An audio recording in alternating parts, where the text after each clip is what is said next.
안녕하세요. 지금 우한폐렴 때문에 지금 세계가 난립니다. 그래서 급하게 좀 영상을 찍습니다. 우선 첫 번째로 지금 이탈리아 상황을 한번 보시죠.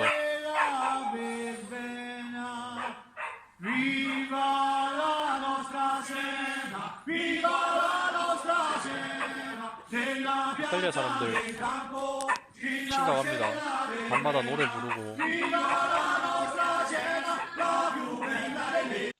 시민들도 완전 난리죠 지금.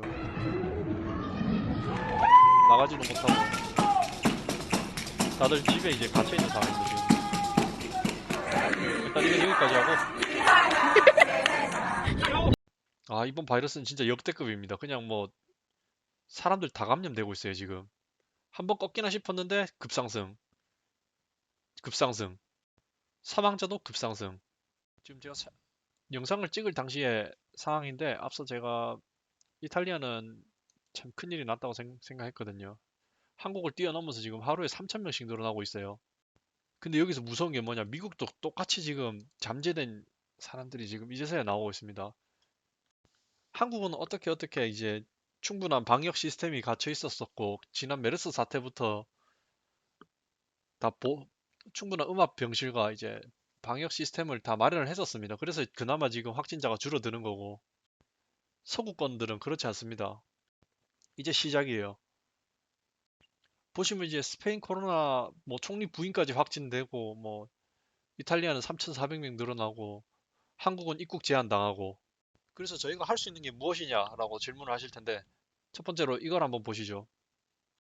갑자기 뭐 차트가 나와서 좀 복잡하실 수 있습니다. 근데 이제 이거를 알아야 저희가 이제 이 사태를 대비할 수 있는 거예요.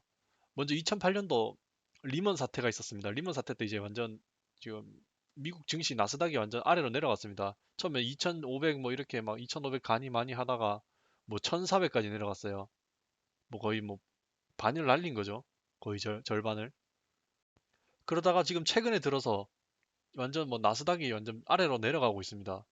보시면 잘 나가던 시절 9,000에서 원래 9,700 뭐 이 정도까지 9,800까지 가다가 지금 완전 뭐 7,200 또 지금 시작됐죠. 지금 완전 폭락이.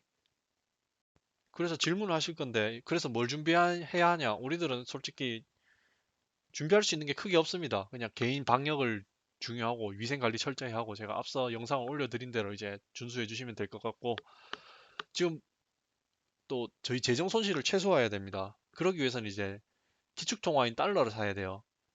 달러가 지금 메마르게 되면 이제 모든 게 끝납니다. 지금 대한민국도 수출 의존국이기 때문에 수출이 막히게 되면 해외 비즈니스를 못 해요. 해외 비즈니스를 못 하게 되면 이제 우리 대기업이나 그런 분들이 전부 다 출장을 못 가게 되면 사업도 안 되고요.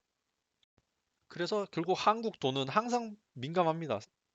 한국 돈 자체가 해외 나가면 종이밖에 안 돼요. IMF 때도 원래 2,000달러, 그 1달러당 2,000원까지 올라갔었고, 리먼 때도 1,500원까지 올라갔습니다. 지금은 환율이 1,200원 정도 수준입니다. 제가 급하게 영상 찍은 것도 이제 여러분의 자산도 함께 보호를 해야 된다라는 생각에 이제 급하게 영상을 찍었고, 저는 준비를 했습니다. 지금 이 파장을. 지금 여러분들도 함께, 저희 구독자님들도 함께 준비를 해서 이 파장을 이겨냈으면 좋겠어요. 대한민국은 급격하게 성장했어요. 솔직히 IMF 직전에 IMF를 겪지 않은 세대도 있고 겪으신 분들도 보시는 분들 중에 있겠지만은, 그러나 이제 이 경험을 하신 분들은 알 겁니다. 이 한국 돈이 얼마나 이제 순식간에 가치가 절하되는지. 왜 제가 계속 달러를 언급하냐면, 이제 IMF 때 최대 2,000원까지 갔습니다. 지금 그저 이전까지는 안 보이는데, 지금 보시면 원당 1,800원 들고 있어도 1달러를 못 사는 시절이에요. 이때는. 지금 과거 차트는 없었는데 이제 급하게 뛴 거거든요. 그러다가 이제 점점 안정기를 찾아가는 거예요. 그러다가 지금 2009년인데 2008년도에 리먼 사태가 터지면서 지금 뭐 수직 상승합니다. 뭐 이제 하락이란 게 없어요. 그냥 하는 순간 그냥 올라가는 거예요. 달러는. 2009년도도 그랬고 IMF도 그랬고 지금 2020년 코로나도 그렇고 지금 늘 그래왔어요. 위기가 생기면 사람들은 달러를 찾아요. 그래서 저희도 준비를 해야 된다는 얘기입니다. 지금 해외 외신도 보면 난리예요. 지금 뭐 국내에서 뭐 관심 있게 보시는 분도 계실 테지만, 지금 뭐 뉴욕은 봉쇄되고 다들 뭐 지금 영국도 난리고 지금 스페인이고 뭐고 다 지금 문제가 많습니다. 지금 한국에서 시작되고, 알지? 처음에는 우한에서 시작된 그 작은 바이러스 하나가 전 세계로 지금 퍼지는 거예요. 그래서 제가 얘기하고 싶은 게 최대한 소비를 줄이시고 현물 지금 뭐 주택 구매하시거나 뭐 그런 계약금 넣어 두신 것도 좀 한번 생각을 해보셔야 될 것 같아요. 어디까지나 투자는 본인의 판단에 맡기지만은 가능하다면 현물 자산은 처분합시다. 그게 좋아요. 그리고 달러로 바꾸세요. 그리고 주택도 지금은 구매하지 마세요. 어떻게 될지 모릅니다. 위험할 때일수록 사람들이 찾는 게 현금이에요, 현금. 그 현금은 한국 돈의 현금을 말하는 게 아니라 달러 현금을 말하는 겁니다. 그리고 금리가 엄청 높은 뭐 3.5% 이런 거 있지 않습니까? 그런 것도 엄청 안 좋아요.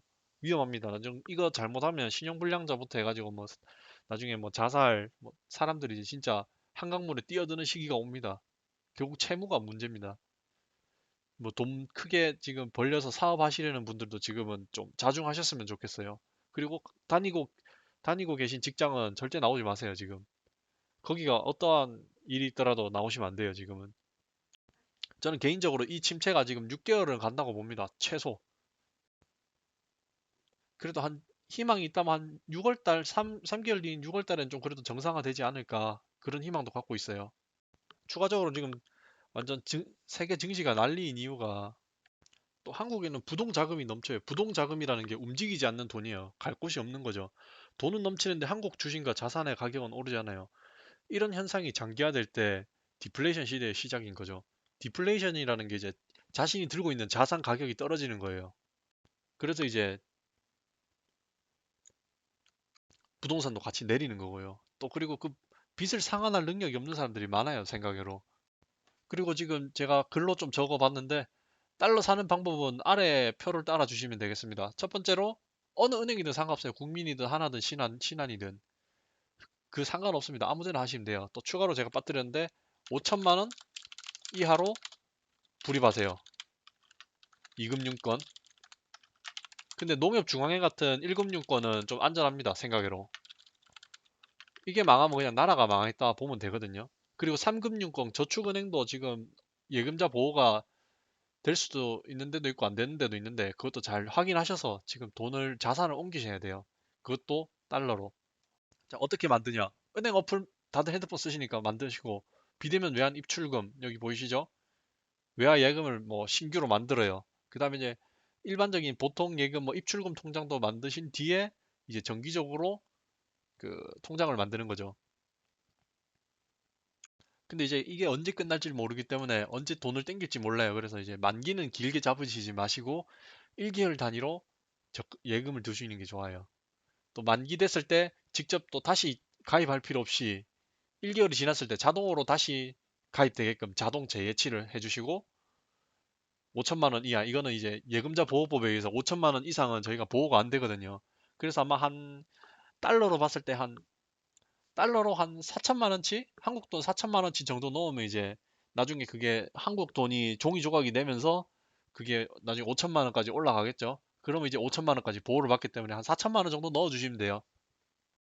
그리고 이제 소위 말해서 지금은 달러가 지금 1200원대 초반인데 1220원인가 뭐 그렇죠. 1220원 1220원인데 뭐 대략 이 정도 잡고 근데 이게 나중에 지금 초반에는 그 FOMC 이제 미국 그 금리 조절하는 뭐 그런 데가 있습니다. 뭐 쉽게 설명드리자면 거기서 이제 금리를 한번 인하를 해요. 그러면 이제 달러가 일시적으로 내립니다. 금리를 인하하고 양적 완화라고 하는데 그걸 QE라고 하거든요. 양적 완화를 하게 되면 돈을 푼다는 얘기예요. 시장에 돈을 와라락 풀어가지고 사람들한테 막 달러를 뿌린 거예요. 그냥 헬리콥터에 타서 그냥 돈을 뿌려주는 거예요. 그러면 이제 달러가 순간적으로 내리겠죠. 그 시점에 달러를 환전해 주면 돼요. 지금 그게 제가 3월 17일에서 3월 19일 사이 이제 그 회의가 열릴 것 같은데 거기서 얼마나 내릴지 모르겠어요. 결국 시장 경제는 팽창하게 되면 다시 축소가 다 하게 되어 있습니다. 모든 건 그래요. 엔탈피 법칙에 의해서 팽창한 것은 다시 원래대로 돌아가고 또 다시 팽창한 거는 원래대로 돌아가요. 또 양털깎기라고 볼 수 있어요. 지금 세계가 엄청 팽창을 했는데 일시적으로 이 세계라는 것도 축소가 되기도 합니다. 이런 식으로. 근데 이거를 어떻게 봐야 되냐? 이건 위기이자 그리고 기회입니다. 기회.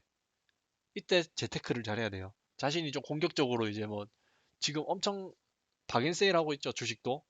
삼성도 보면 완전 뭐 5만 원 깨지고 지금 난린데 이 시기 지난 뒤에 5년 뒤에 또 원래대로 돌아갑니다. 결국은 뭐 전쟁이나 나라가 망하지 않는 이상은. 미국 주식도 마찬가지예요. 이제 바겐세일 시작이에요. 주식도. 근데 그 누가 이제 공포 속에서 이걸 사겠어요? 근데 결국은 그겁니다. 지금 이제 하락했어요. 지금 이쯤 왔어요. 지금 새로운 논리 엄청 팽창했죠. 지금 완전 나스닥 아까 보여드렸다시피 뭐 9천 갔다가 이랬는데 이제 거품이 꺼지는 거예요. 거품. 지금 이쯤 될 거예요. 그리고 한 이쯤 와서 사람들이 이제 사야 되나 하고 좀 사요. 막 이 정도면 내렸다. 충분히 내렸다 하고 이제 좀 사기 시작해요. 근데 그게 어딘지 몰라요. 바닥 그냥 밑으로 가는 겁니다. 이때부터는 이제 사람들 자살하고 폭행하고 이혼하고 뭐 범죄부터 해가지고 절도 난립니다. 그때는 다들 살기 힘들어지죠. 기존에 갖고 있던 시민의식조차 없어지는 시기예요. 그러다가 그냥 당장 내가 들고 있는 거라도 이제 팔아야겠다. 그게 이제 투매라고 하거든요. 그럼 와르르 무너지는 겁니다. 그리고 다시 시작하는 거예요. 이쪽 초기 단계로. 근데 이런 시장 속에서 한국은 엄청 위험해요. 뭐만 하면 뭐 세계 어디에서 터지든 다 원, 원화 가치는 내려갑니다. 뭐 과거 이제 쌍둥이 빌딩이 무너졌을 때도 그랬고 제일 영향을 많이 받아요. 원화라는 게. 제가 왜 계속 달러를 강조 드리냐면 결국은 전 세계가 성장을 해야 되는데 달러에 의해서 세계가 지배되고 있어요. 캐나다 보시면 이제 이게 캐나다의 지표인데 결국은 지금 한때 1,500 이제 15,000까지 갔다가 결국 13,000 지금 결국 13,000까지 다시 되돌아갔죠. 이게 캐나다입니다. 뭐 지난 10년간 이제 변화가 없는 거예요. 그냥 계속 그냥 제자리 횡보하는 거예요. 지금 영국은 더 심하죠. 뭐 과거로 그냥 타임머신 되돌아갔어요. 그냥 다시 5천으로 돌아왔어요. 5천으로. 뭐 10년 잃어버린 10년이네요. 여기도. 대한민국도 똑같아요. 그냥 잃어버린 10년입니다. 그냥 뭐 태초마을로 소위 말해서 포켓몬스터 보면 태초마을로 되돌아간 거예요. 지금. 완전 뭐 10년이 날라갔죠. 그냥 그동안 성장해왔던 게. 10년 전에 230, 40이었는데 지금 또 2020년에도 240이에요. 스페인은 더 심하죠. 원래 뭐 좀 만해서 그냥 6천 갔습니다. 뭐 박인세일 40% 했네요. 그냥. 이탈리아 지금 한번 볼게요. 이탈리아도 그냥 저세상 갔습니다. 그냥 쭉 흘러내리는 거예요. 그냥 되돌아갔어요. 과거로. 프랑스도 한번 보시죠. 이게 2099년이에요. 이거는 뭐 프랑스는 20년 전으로 리셋했네요. 완전. 1999년인데 지금 2020년인데 똑같이 4천이에요. 상하이도 마찬가지예요. 지금 뭐 과거 완전 12,000까지 갔다가 지금 다시 10년 전이네요. 성장을 못하고 있어요. 좀. 멕시코도 마찬가지죠. 지금 2010년이었는데 이거는 성장 가능성은 있어요. 지금 가능성이 있다고 생각이 되는데 이게 2010년이었는데 결국은 다시 2000 성장 좀 하다가 다시 2010년으로 2020년에도 똑같아요. 결국은 얘도 태초말로 돌아간 거예요. 신흥국이긴 하죠. 그래도 멕시코는 그 와중에 과거부터 쭉 성장해온 나라는 미국밖에 없어요. 보십시오. 2008년도 이제 위기를 한번 겪었을 때도 리먼 사태 한번 겪었다가 또 쭉 올라갔다 뭐 테러 한번 당했다가 그래도 계속 시간이 지나면 지날수록 상승함을 알 수 있습니다. 1980년부터 이제 2020년까지 쭉 성장해 온 거죠. 그래서 뭐든지 부동산이든 주식이든 뭐 자산이든 전부 다 이제 1등에다 투자를 해야 되는 거예요. 안 그러면 다시 되돌아갑니다, 결국은. 그래서 제가 이제 달러 계속 똑같은 얘기만 하고 있는데 과거 사례를 보고 말씀을 드리는 거예요. 오늘은 이제 좀 코로나 관련해서 좀 급하게 좀 영상을 찍었고 다음에는 또 다른 어떻게 부자가 될 수 있는지 그리고 이제 우리가 어떤 일을 해야 되는지 그런 일들도 함께 제가 주제로 좀 다뤄볼 예정이고요. 언제까지 노동만 하고 살 수는 없습니다, 결국은. 나이 50살 먹고 이제 대기업 다니다가 50살까지 대기업 다니다가 대기업 나와가지고 은퇴한 뒤에 경비원이나 이런 거 하고 이제 무시받고 살기 싫어서 이제 다들 자영업을 많이 하고 사장님 소리 듣고 하는데 결국은 자신의 노동력이 필요로 하는 겁니다. 노동을 하지 않고 편안한 노후를 위해서는 어떻게 돈을 모아야 되고 어떻게 재테크를 해야 되고 어떤 시각으로 시장을 바라봐야 되는지 제가 그런 것도 차차 다룰 예정이고요. 이제 급하게 좀 찍은 영상이라 제가 좀 부족함이 많이 있으리라고 생각합니다. 또 다음에 또 다른 정보로 이제 다시 한번 더 내용을 진행을 하도록 할게요. 그리고 세계 공항이 지금 찾아왔는데 세계 공항이 좀 진행되는 동안에는 세계 공항 때 어떻게 준비를 할지 좀 돈을 어떻게 불릴지 그리고 이제 대비하는 방법에 대해서 좀 더 알아볼 수 있도록 할게요. 이전에는 코로나 바이러스만 생각을 했는데 저도 코로나가 이렇게까지 여파가 커지리라고는 생각 못했습니다. 주위 지인들한테는 한 달 전부터 이제 계속 얘기를 해서 이제 다들 주위 지인들은 다 준비를 했어요. 이제 제 구독자 분들이라도 지금 이 준비를 하셔서 이 쏟아지는 폭풍우 속에서 잘 견딜 수 있도록 한번 준비를 해볼 수 있도록 해요. 또 구독해 주시면 또 영상 제작에 많은 도움이 됩니다. 다음에 또 다른 영상으로 뵙겠습니다. 감사합니다.